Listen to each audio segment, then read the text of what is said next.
कृण्वन्तो विश्वमार्यं कृण्वन्तो विश्वमार्यम्।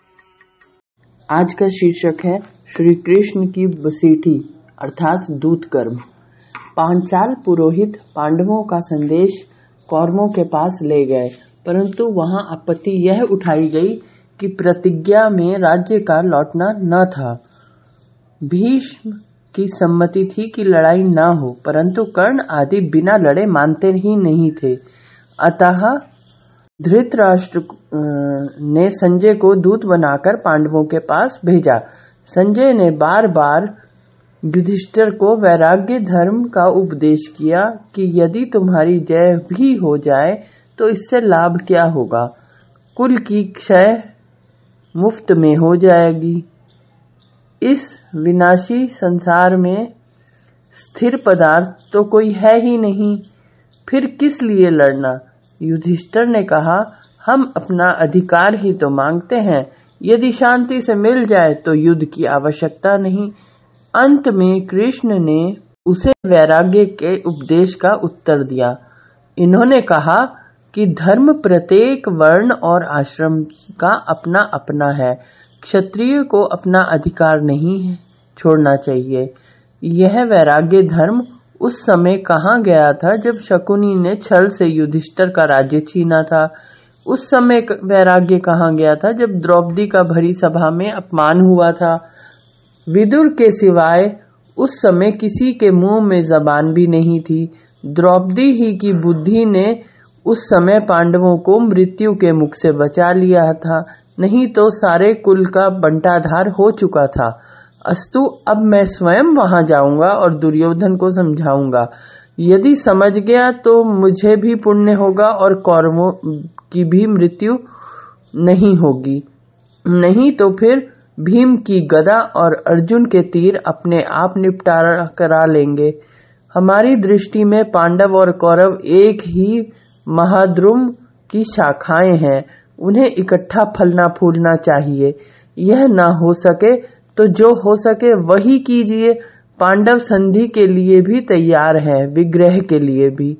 संजय लौटने लगे तो युधिष्ठिर ने हस्तिनापुर में रहने वाले सभी संबंधियों के लिए यथा योग्य सत्कार तथा प्यार के संदेश दिए। संजय ने धृतराष्ट्र को यह सब वृतांत कह सुनाया। इधर श्री कृष्ण भी हस्तिनापुर जाने की तैयारी करने लगे। पांडव स्वयं तो इनके जाने की आवश्यकता ही नहीं समझते थे, परंतु फिर भी इनकी सम्मति के आगे सिर भी झुका देते थे। इन्होंने उन्हें समझाया, भाई देखो, संसार में घटनाओं के दो आधार हैं, एक पुरुषार्थ, दूसरा दैव। मैं पुरुषार्थ तो कर सकता हूँ, दैव मेरे अधीन नहीं है। फल क्या होगा क्या न होगा यह मैं नहीं जानता। मुझे तो इतना ही ज्ञान है कि मुझ में शक्ति भर प्रयत्न कर लेना चाहिए, और यदि दुर्योधन नहीं माना तो भी मैं उसकी करतूत वहां एकत्र हुए राजाओं के आगे प्रकट कर आऊंगा। इससे भी युधिष्ठिर का कार्य सधेगा। श्री कृष्ण को लोकमत पर बड़ा विश्वास था। वे लोकमत को अपने साथ रखने का कोई अवसर जाने न देना चाहते थे। शत्रु यदि अपने आप को अधर्म पर समझता हो तो उसका हृदय अंदर से खोखला हो जाता है, तब उसके वैर में जान नहीं रहती, और फिर मित्रों तथा तटस्थों का अनुकूल मत तो एक अलौकिक सहायक शक्ति है ही। लड़ने चलो और लोगों के हृदय तुम्हारे साथ हों तो फिर इस लड़ाई के क्या कहने, तुम्हारा अपना बल ही 100 गुण बढ़ जाएगा।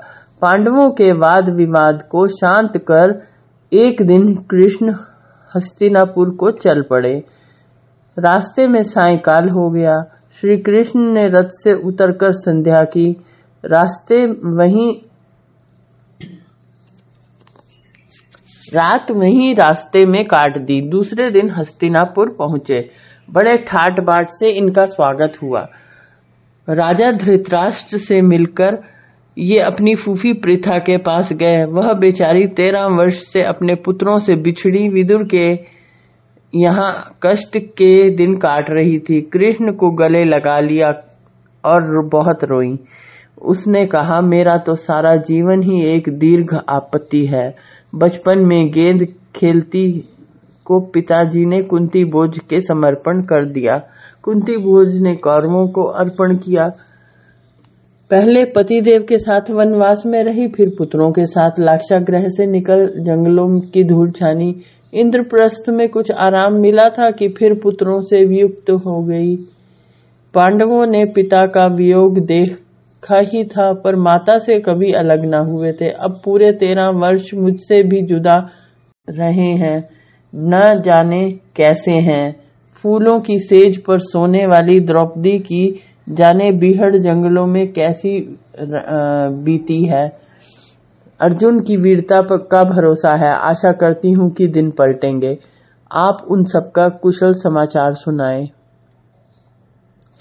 कृष्ण ने पांडवों के कुशल पूर्वक होने का सुसमाचार दिया। उनके विमल चरित्र की प्रशंसा की।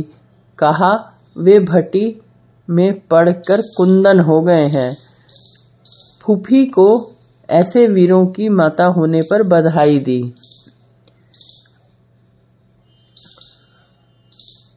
और आश्वासन दिया कि विजय उन्हीं की होगी। इसके पश्चात कृष्ण दुर्योधन के यहाँ गए।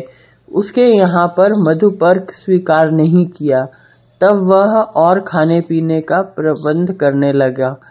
इन्होंने खाने से इनकार कर दिया। उसने कारण पूछा तो कहा, भोजन खिलाने में 2 भाव काम करते हैं, एक दया, दूसरा प्रीति। दया दीन को दिखाई जाती है, सो दीन तो हम हैं ही नहीं। रही प्रीति, वह आप में नहीं है। हमारा कार्य सिद्ध हो गया तो भोजन भी कर लेंगे। आप अपने ही भाइयों से वृथा द्वेष करते हैं, हमें क्या खिलाइएगा। उनका धार्मिक पक्ष है, आपका अधार्मिक। सो जो उनसे द्वेष करता है वह हमसे भी, हम वे एक हैं। ये खरी खरी बातें दुर्योधन को सुना कृष्ण ने रात का आवास विदुर के यहाँ किया। विदुर इससे पूर्व युद्ध के टालने का प्रयत्न बहुत बार कर चुका था। उसकी किसी ने न सुनी थी। वह कृष्ण का भक्त था। उसने कहा, आप वृथा आए हैं, खामखा अपनी अप्रतिष्ठा करवाएंगे। यहाँ तो राजमद के कारण भली बात भी बुरी हो जाती है। भीष्म, द्रोण, कृप, कर्ण, अश्वत्थामा, जयद्रथ इतने वीर जिसकी ओर से लड़ने वाले हों, जो भारत भर की सेनाएं अपनी सहायता के लिए प्राप्त कर चुका हो, फिर हो मूढ़, स्वेच्छाचारी और लोभी, वह धर्म की बात काहे को सुनने लगेगा। दुष्टों की सभा में आप जैसे नर श्रेष्ठ को न जाना चाहिए। अप्रतिष्ठा ही कारण होगा।